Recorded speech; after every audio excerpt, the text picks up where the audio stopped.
please tell me, when you were writing endimeni, kwaba into oyaziyo engqondweni yakho ukuthi this song is going to be this big?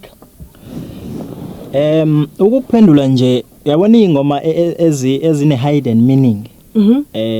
Ziye zithanda ukuthi zingene kalula kubantu. Okay. Ngoba usuka lapho uzama ukuveza into abantu angathi abayinakanga kodwa bayayazi ukuthi iyaphila. So iye yakhona into ngikhumbula nje kahle ngise studio uproducer esho ukuthi noSkweletu yabona le ngiyakutshela mfana izodla ngithi mina usho kanje uthi ngiyakutshela ngobani kunalento le evela lapha ukuthi emjondo lokasha kwacima kwavutha akakuthandi all that stuff kodwa kunale yanto enenja futhi egcine nomunye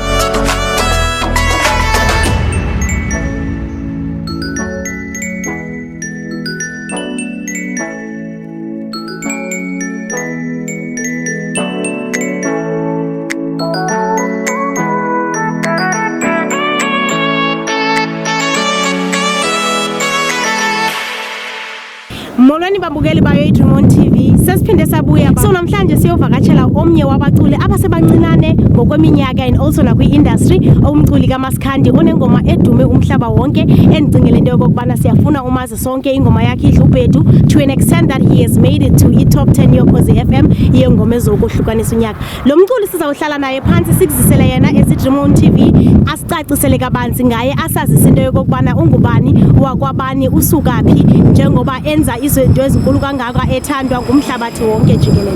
Let us go.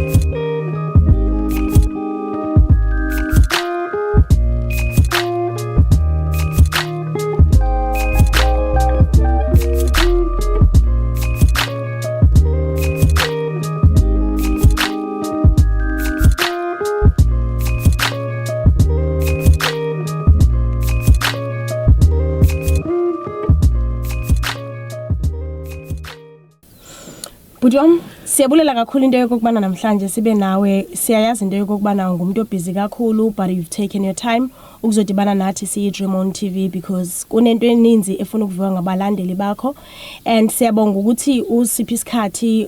Right now you are booked left, right and center. Abantu bayawuthanda umculo wakho, abantu bayakuthanda kakhulu, and also you have made it ukwi-top 10 yoKhozi FM and you are number 1 on the list. So siyabonga kakhulu ukuthi usiphi isikhathi sakho. So right now sizocela nje ukwazi kangcono ukuthi thina sikwazi njengoSkweletu sichazele ukuthi uSkweletu ubani, uphumaphi, owakwabani. uSkweletu siswami omphile okwachiliza endaweni yase-Unleash. Kodwa ke ngikhona la emzimkhulu kodwa nje indawo engihlala kuyona kuse-Unleash. Okay, so i-Unleash is indawo esemakhaya. Yes. So siya understand ukuthi indawo esemakhaya indawo esencane. Sicela usichazele i-upbringing yakho, ukhule kanjani, usemakhaya, umfana osemncane, and siyayibona ukuthi into yakho has bloomed ngeyona ndlela besingayicingi ngayo. So sicela usicacisele ithini like this thing of i-background, ukhulele ekhaya elinjani, ukhona umama, ukhona utata, sicela usichazele nje ngawe.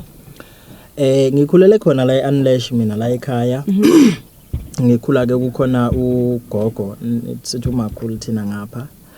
Kukhona uma bese kube khona ubaba. So ngikhule nje phasi kwesandla sabazali kanjalo, and then ke ngonyaka ka2018 mangaseke badlule emhlabeni ubaba nogogo. So sesiseleke nomama nje nomfowethu omncane ngilama. Kodwa nje ngikhulele khona la emakhaya, isikhathi esiningi ngumuntu ohlele khona la emakhaya namanje futhi ngumuntu okhona emakhaya. Okay, so uhlele ukhona emakhaya, isikolo sakho ungenele kwalapha emakhaya okanye umuvile waya kwenye indawo, ubufunde kwesiphi isikolo?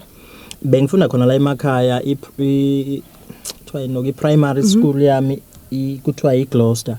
Ingapha eGcebeni. Okay. And then i-high school ngayenza ezamokuhle kodwa ke seyibizwa ngekhaya le high school. manje. Okay. So funde khona nje emakhaya.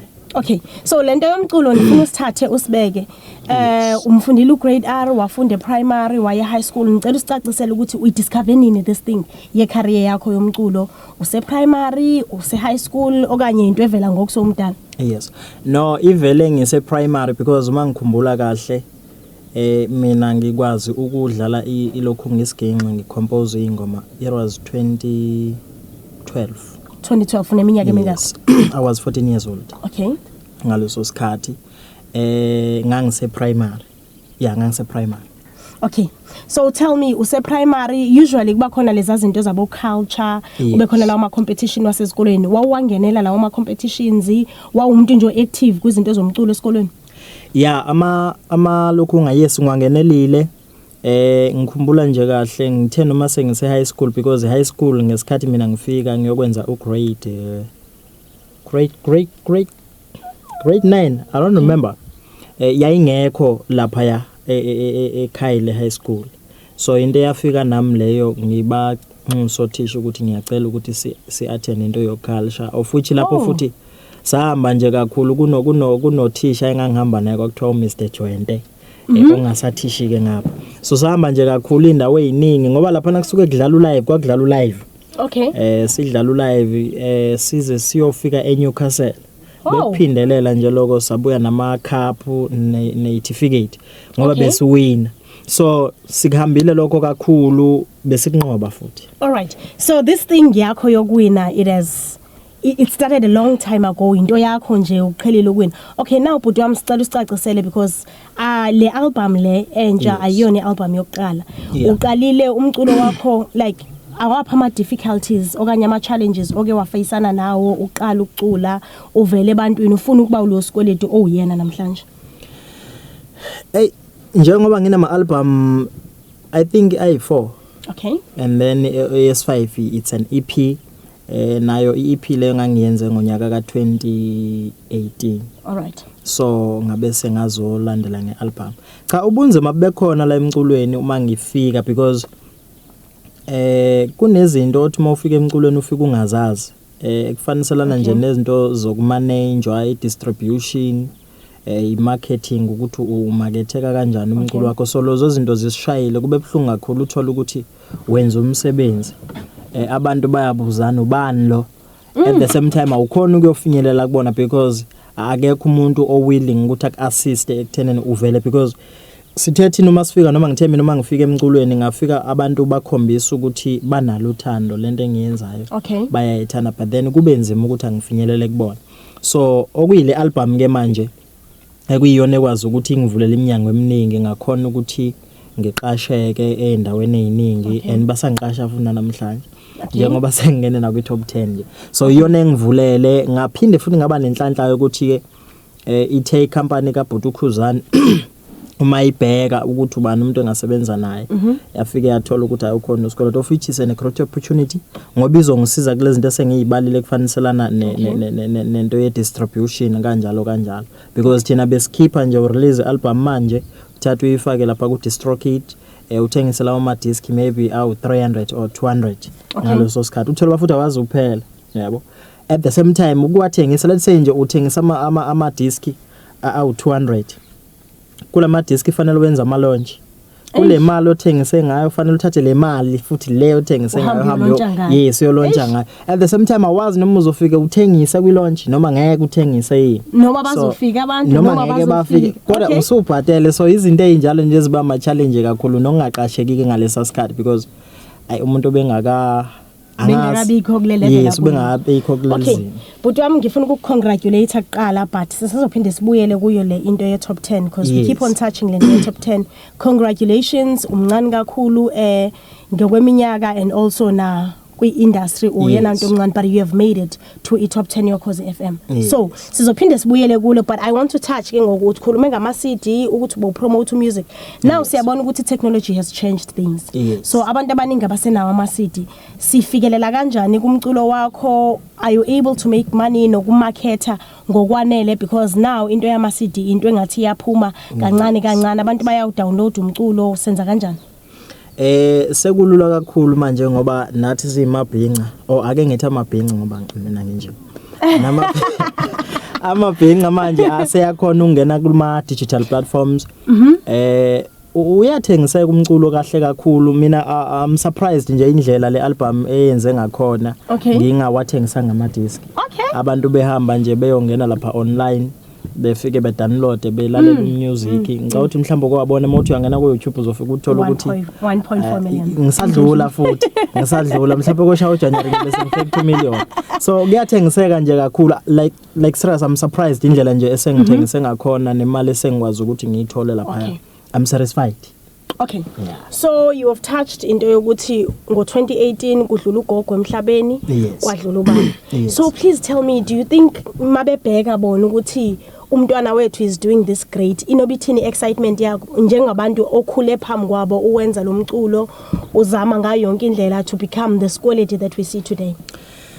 Engingakusho nje sisiwami ukudlula kwabe ngicabanga ukuthi la bekhona if mhlambe kuthiwa basakhona bayajabula kakhulu ngoba ugogo wayekade eyithanda lento kukhona la kangibona khona ke ngisazabalaza wakhombisa ukuyithanda lento but ke though ubaba athi mayidlula emhlabeni wadlula kuyinto angayithandanga isizathu futhi sokuthi angayithandi kwakuukuthi ngalesi sikhathi phambilini kwakukhona obhuti ababengezwani uyabona kugcina uthola ukuthi emicimbini kufa abantu kanjalo so wagcina kuumuntu ongayizwa kahle leyo nto leyo ukuthi hayi anginayo ingane mina ezohamba involve kulezi zinto uyabona kodwa kona ke engicabanga ukuthi manje ngoba sekwenzeka izinto ngendlela ekwenzeka ngakhona cha uhappy la kakhona ngoba noma naye wayengavumi but use happy manje. Okay, asithethe ngomama.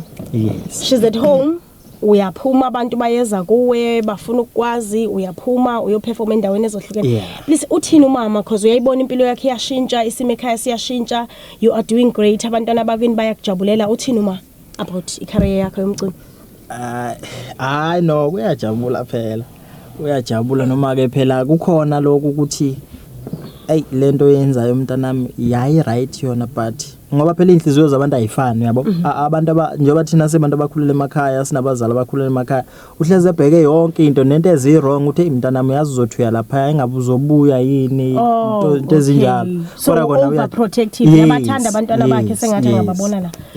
Okay, so but we've spoken about into ye top 10 ngifuna sihlale kuyo ke ngoku sine album la siyaphikisana ke nabafowethu siza la endleleni angazi ukuthi thina sithanda isingesi noba because we call it imbecile birth khona uthi imbecile sichazele how do we pronounce ibiza kanjani igama layo le album sithi isihloko sakhona mawukhumsha sithi imbecile birth okay imbecile birth amabhinqa akalahleka impela lapho ukuthi kuchaza ukuthini lokho.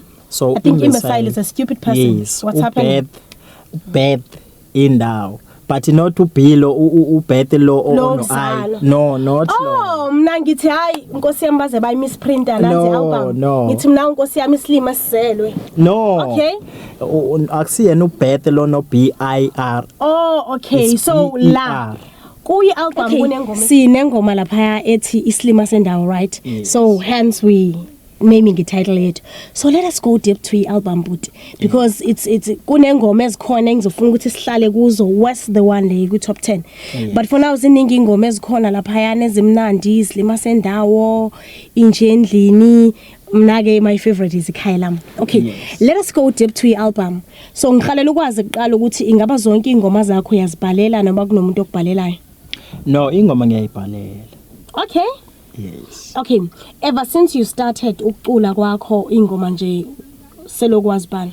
Yes. Okay, ake sibambe ledlu ubhedu ingoma lesize yashaya ku top 10 and you see ukuthi abantu bayavota because you are number 1 on the list right now. Yes. Please tell me when you were writing inje endlini kwaba into oyaziyo engqondweni yakho ukuthi this song is going to be this big? Ukuphendula nje yabona ingoma ezine hidden meaning. Ziye zithanda ukuthi zingene kalula kubantu. Okay. Ngoba usuka lapho uzama ukuveza into abantu angathi abayinakanga kodwa bayayazi ukuthi iyaphila.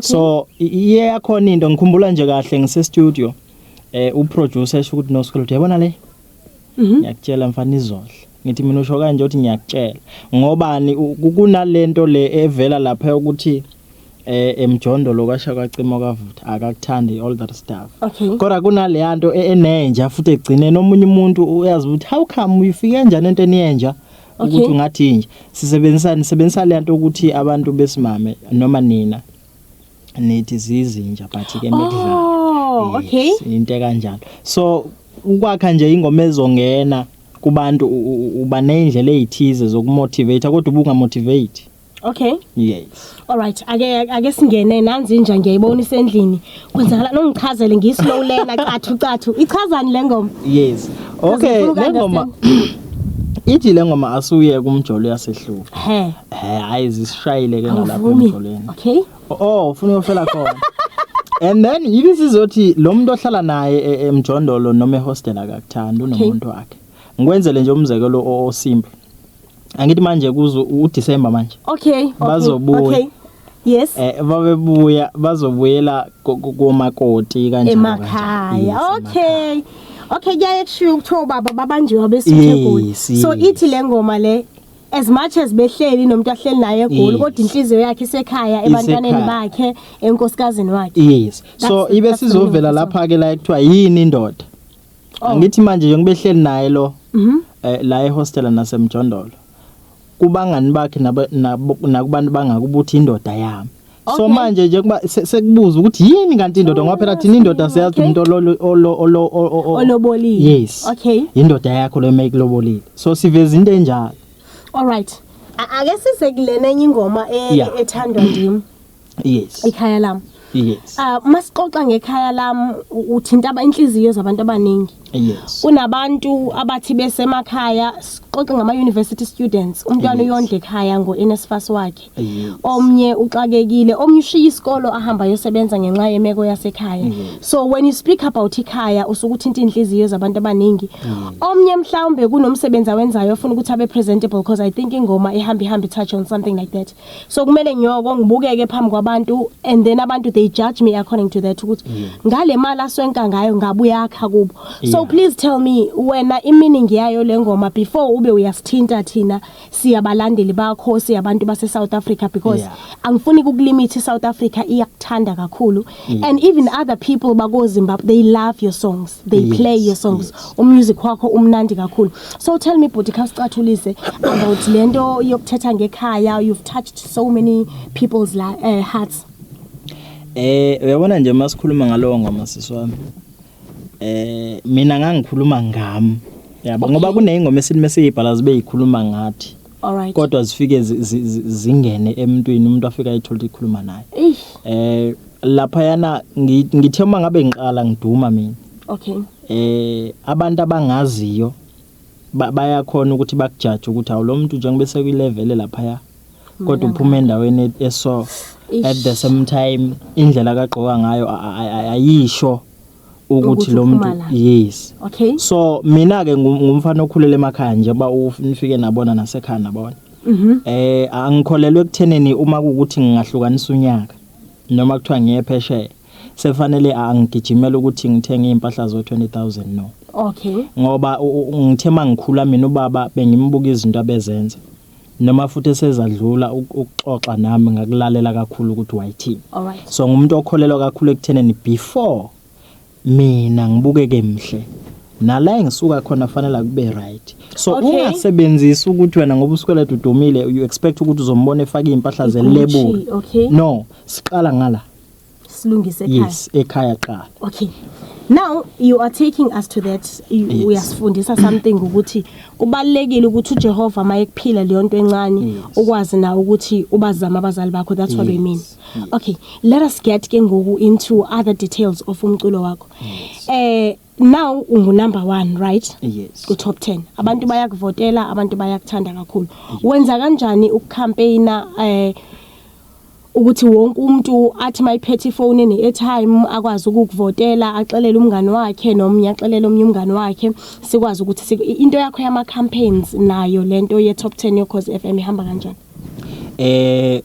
okwamanje icampaign ikhona but ayikaqala ukusebenza ayikaqala so okwamanje kusakunxenxa abantu nokuzithoba kubona for the fact ukuthi ngize ngibo number 1 kuleli veki ukuthoba ebantwini ubacela engicama ukuthi futhi nokuthi abantu makuukuthi nikhona ku social media baqale bakubuka ukuthi ubehavior kanjani eqala so mawuzokhuluma kubona ukhuluma kanjani bakuzwe because bayazi ukuthi okay lo muntu mayikhuluma umuntu kanje well so lokho nje kukodwa ngoba icampaign ayikasebenzi kusavota abantu ngiseza necampaign nayo sazovota so ngicabanga ukuthi mase kuvota necampaign kuzoba nzima kakhulu ngoba abantu bayakhombisa ukuthi ingoma bayayazi futhi bayakholela ekutheneni kumele ukuthi ayihlukaniswe unyaka.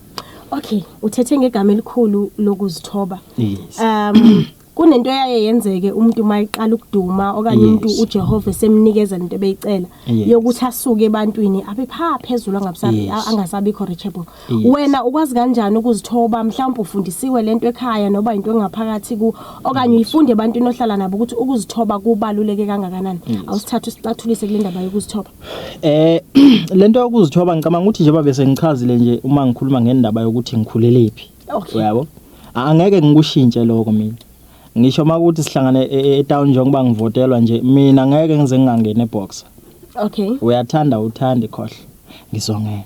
Ngoba ukuthi udumo lithini awungazi mina. Yes, akhonto liyishintsha kumina. So ukuyithoba nje ukwazi umuntu omdala ukuthi mdala ngingathi mhlawumbe makuthi noka kusefani mhlawumbe ucash uyawuphatha abanye abantu ungasababoni. Kufanele abantu hlala ubazi nje ukuthi umuntu lo ubhuti lo usisi lo. Okay. Now bokuwaxoxa ngomphile waxoxa ngoSkweletu. Ekhaya umphila uyena uSkweletu uthi uSkweletu. Angichazela ukuthi behluke kanjani labantu ababini ubani mawusekhaya ubani mawula kuthina uSkweletu. Uma ngisekhaya ngomphile omntwana wasekhaya othethiswayo yonke into yes. So uma ngabe sengiphambi kweni nina nisebenzisa igama lele ngithe mangivela kwiindustry but still ngisawuyena loya omphili if nje ukuthi uyathanda ukulisebenzisa la omphili ngiyafana nasekhaya khonto engihluke ngayo ikona ukuthi phela ngeke ungithume kwi-event. Hayi ke number 1 so ithi lento akunandaba ukuthi udumo lokuthatha likubekapi wena you will remain lo muntu oyena okhuliswe ngayo. Okay, please take us through ijourney yakho yokukhula sinento ekholelwayo ukuthi abantu bakamaskandi since they always speak about amasiko they always speak about our traditions and also our customs as now as black people. Take us through unayo inyanga mhlambe lezinto zakho ezenzekayo is it because uyathandaza uJehova uyakusiza ukuzithoba nayo yonke lento noma mhlambe kunezinto okumele uzisebenzise as umculi kamaskandi ithini lento Nkosi yami? Hey umbuzo wakho. No anginayo inyanga. All right. Anginayo inyanga inyanga yami nje ukuthi ngiyathandaza ngiphinde ngikholelwe kakhulu edlozini lasekhaya. Okay. So njengoba ngisho nje ukuthi ubaba wathi mayizodlula kunezinto eziningi ayikhuluma yes nami bengiyibona futhi ezenza. So ngikholelwa nje kulonto engangimbona ukuthi umeki yona. So engicabanga ukuthi ke idlozi nokukhuleka okwenza zonke izinto zenzeke mawukwazi ukulalela noNkulunkulu ukwazi ukumlalela. All right. So kunabantu abangawazi lamanye ama-albums and also the EP. Abaze sebebona lo Skweletu and ngendlela esi-interpreta ngayo thina sithi uSkweletu umuntu ofikayo ku-industry. Sibona thina umuntu ofikayo kulonyaka. Ngicela usicathulise ukuthi ikuncede kangakanani le album and ithethe ukuthini kuwe because yonke into ivele yenzeka ngokusheshsha. Incedise kakhulu sisa ngifuna uqamba amanga ngoba abantu indlela manje asebekhombisa ukungithanda ngakhona iyangithusa nami yazi kuye kunezinto eziye zithi mezenzeka ugcina usuba surprised ukuthi awu yimina lona like yabona. I get that. Yes. So ingisebenzele kakhulu le album angifuna uqamba amanga for the fact nje ukuthi kube khona abantu like kukhona ubhuti uJumbo okwazi ukuthi mayiperforma akukho la athi mayifika khona ivumisa ubotha yaziwa khona even nabanye abaculi bayakhona bafike bayicula ngoba ingoma ekubantu. So lokho kuyangijabulisa kakhulu kuyanginikeza isithombe sokuthi okay kusho ukuthi lento engiyenzayo iyathandwa abantu. So ngithi ke ngayo ingisebenzele kakhulu futhi inginikeza i-strength sokuthi ngithi nokusho ukuthi lawa amanye ama-album ebengwenza abekade eyisitebiso Okay. So ukuthi ngizofika kule. All right. Abaculi amaninzi bayasuka baye kogoli bayohlala khona ukuze bakwazi ukudiscover career yabo yomculo. And lapho bahlangana nezingqinamba eziningi omnye yakutshela ukuthi bengilala ngingadlanga, I was sleeping on the streets, yonke leyo nto leyo. So please tell us wena budi uke wathi come across such things nanokuthi nawo owakho umculo ingabe based ejo because I believe yami mina nento yomculo since ngingawazi. I believe ukuthi ukuze uphumelele emculweni kumele uhambe uyohlala eGoli. Hayi mina angihlala ngeGoli futhi angibona ukuthi ngizohlala. Ngiright nje ngihlele ekhaya ngithanda ekhaya nje. Okay. Yes, so into eziningi ngizenze ekhaya ngoba uyabona nje ngizokutshela imfihlo mina kunezingoma eziningi ngeke ngizisho ngoba bazosuke abantu bathi kufanele engikwazi ukuthi ngithi uma ngilele ebusuku zifike. Okay. And then ekseni ngithatha isiginqe sami ngihlala kuyona. Vele ngisuke ngazi ukuthi vele izoba yilento engiyifuna. Okay. So ukulala ngingadlile kusuke kuyinto efana nje nanoma ikomuphumuzi. Yes, so angihlala ngeGoli futhi hayi. All right. Hey, we've been talking. So ngicela nibambele bhuti wami. Siyabonga sisi. All right. Given ukuthi all the circumstances are positive, masithi abantu bayavota ngale ndlela abavota ngayo. Sit on number 1 till the 31st. So tell me, mangabe uyibona ingoma yakho isukuhlukanisa unyaka, mhlambi ngaletha ushintsho olunjani empilweni yakho, emculweni wakho nje? To your family? Ngicabanga ukuthi lokho ngabe kuyinto enkulu kakhulu kumina, not only kimi nakwindawo yangakithi. Yabo. Ngicabanga ukuthi abantu bawuqala bekhona ukubona ukuthi njengoba sisemzini mkhulu njengoba bakhona abanye abantu abanenkolelo yokuthi njengoba siphuma emzini mkhulu mhlambe ezinye izinto ezenzakalayo si out kuzona. Okay. Cha uthi bawubona ukuthi okay cha umzini mkhulu nawo ufikile ugalelekile ngoba khumbula ukuthi last year bekade sikulendo kwi top 10 nobhuti uJomo. Hey. Kodwa ke kusho ukuthi sahluleka ke la esahluleka khona. Kodwa this time fanele ukuthi asikhombise ukuthi amandla sinawo. Okay. Ngicabanga ukuthi futhi kuyongikhuphula iprofile kakhulu lokho ukuthi nje umfana osangaka efike emculweni ukwazi ukuthi ahlukanise unyaka. So yes. Noma wami lapha ekhona ngicabanga ukuthi angakuthokozela kakhulu ngoba kube kumnikeza iclue ukuthi abothi okay lento eshuthe ngangayithanda kulomntwana iyaphila into ekhona ikuyena. Okay. Yeah. So but masithi ke ngoku uwinile unyaka uyabuyela endaweni yangakwini sine belief esibanayo ukuthi we lift as we rise. Yes. So mhlambe wena oluphushintsho ongafikisa ezimpilweni zabanye abantu because abanye abantu abawazi ingqinamba obhekene nazo. Yes. Till ufike kule ndawo okuyona right now. So sicela usichazele ukuthi masithi mhlawumbe uyafika umuntu ukuzokubuza ngento yomculo ufuna umassist. Yes. Abantu abaningi bayayifihla information bona mase bephumelele. Yes. Tell me ungakwazi wena ukuthi usikhuphulela abanye abantu mhlawumbe abafuna ukuncedwa bafike kule level ufike kuyo nawo. Ngokwe information cha ngingakhona ngokwe information ngoba nami ngiphethe you see. So ngokwe information ngiyakhona ukushare information mina but angifuni ukuthi uma ngikutshela usebenzisa ukuthi hayi mhlawumbe uyazi. Okay. No, thatha lokho engikutshela kona ngoba ngeke ngikutshela manga, uyaba. Fanisela nje nento yesikolo, uyabona umuntu mayekubuza indawo uthi mawufuna ntoni umtshela ukuthi yendoda afunda. Uvela bothe angathi ujika kude kakhulu kanti kunezinto la edinga isikolo. Athi hayi kusho ukuthi hayi akafuni ngephambili kanti uzofasa kusasa. Uyabona nje ngenza umzekelo ngento zakuma digital platforms. Okay. Izinto zama digital platforms mina ngiyiphathele. Okay. Kodwa kunama artists aphathelwe.